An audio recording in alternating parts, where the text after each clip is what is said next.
Stoicism is one of the most influential philosophies in history, and one of the most misunderstood. If Stoicism were merely about suppressing emotion or enduring hardship in silence, it would not have survived for over 2,000 years, nor would it continue to attract serious attention from philosophers, psychologists, and ethicists today. In this lecture, I want to do something foundational. Before we can talk about Stoic practices, ethics, or daily exercises, we must first clarify what Stoicism actually is, and what it is not. Much of the resistance people feel towards Stoicism comes not from the philosophy itself, but from caricatures that distort its core commitments. Massimo Pigliucci's How to be a Stoic is especially useful here because it approaches Stoicism not as an ancient relic, but as a living philosophical system, one that can be examined, critiqued, and practiced today. Common misconception number 1. Stoicism is emotional suppression. Perhaps the most persistent misconception is that Stoicism teaches emotional repression. In everyday language, calling someone Stoic often implies that they are cold, detached, or unfeeling. The ancient Stoics would have rejected this characterization outright. According to Stoic psychology, emotions are not primitive forces that simply happen to us. Rather, emotions arise from judgments, from beliefs about what is good, bad, desirable, or threatening. Anger, fear, envy, and excessive grief are not condemned because they involve feeling, but because they involve false evaluations. Pigliucci emphasizes that Stoicism is a cognitive philosophy of emotion.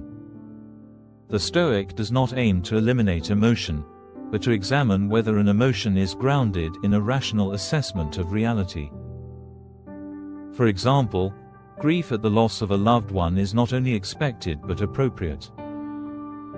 What Stoicism resists is the additional judgment that such a loss renders life no longer worth living, or that the universe has committed an injustice by operating according to its nature.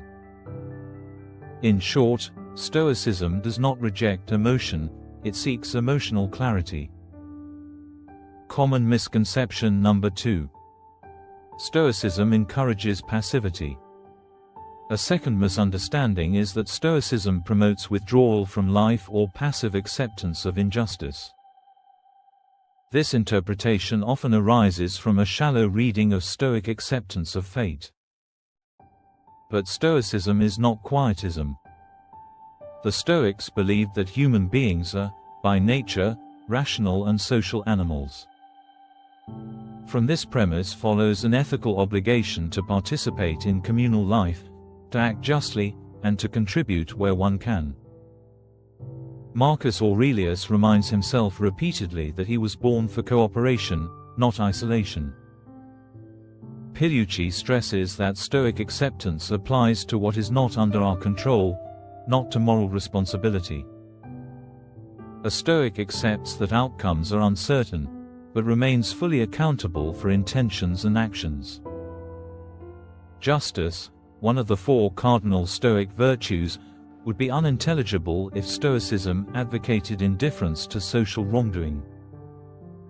What Stoicism actually is: a philosophy of life.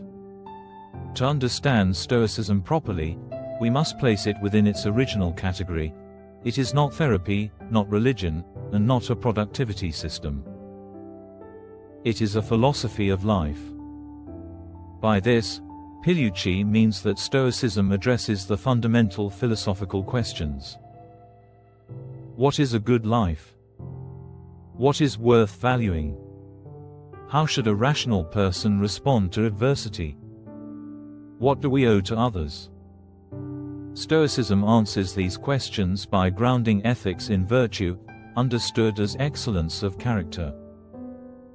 Happiness, or eudaimonia, is not equated with pleasure or comfort, but with living in accordance with reason and nature. This is why Stoicism cannot be reduced to a set of coping strategies.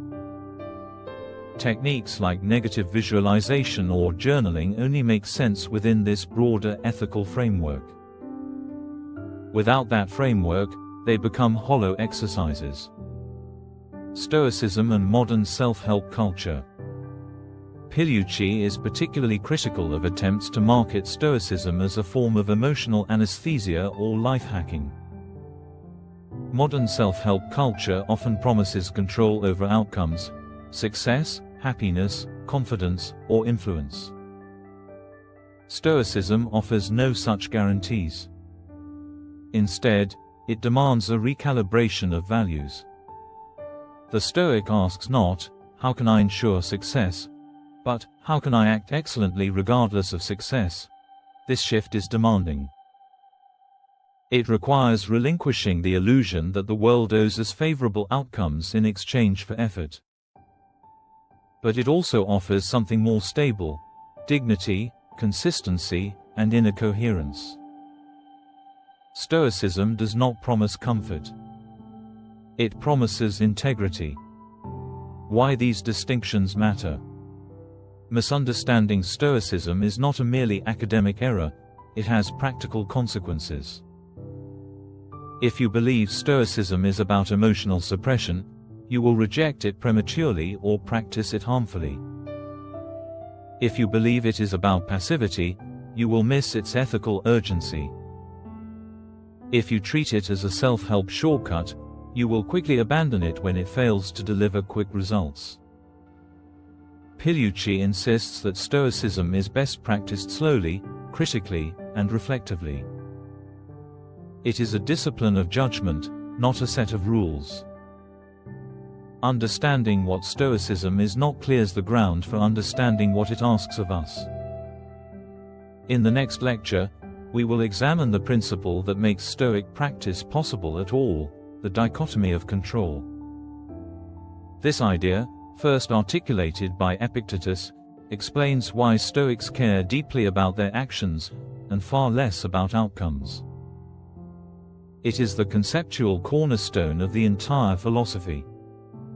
If you are interested in philosophy as a lived discipline, one that demands rigor rather than reassurance, consider subscribing to this channel. Future lectures will continue exploring Stoicism not as ancient wisdom repackaged for modern comfort, but as a demanding and enduring ethical framework.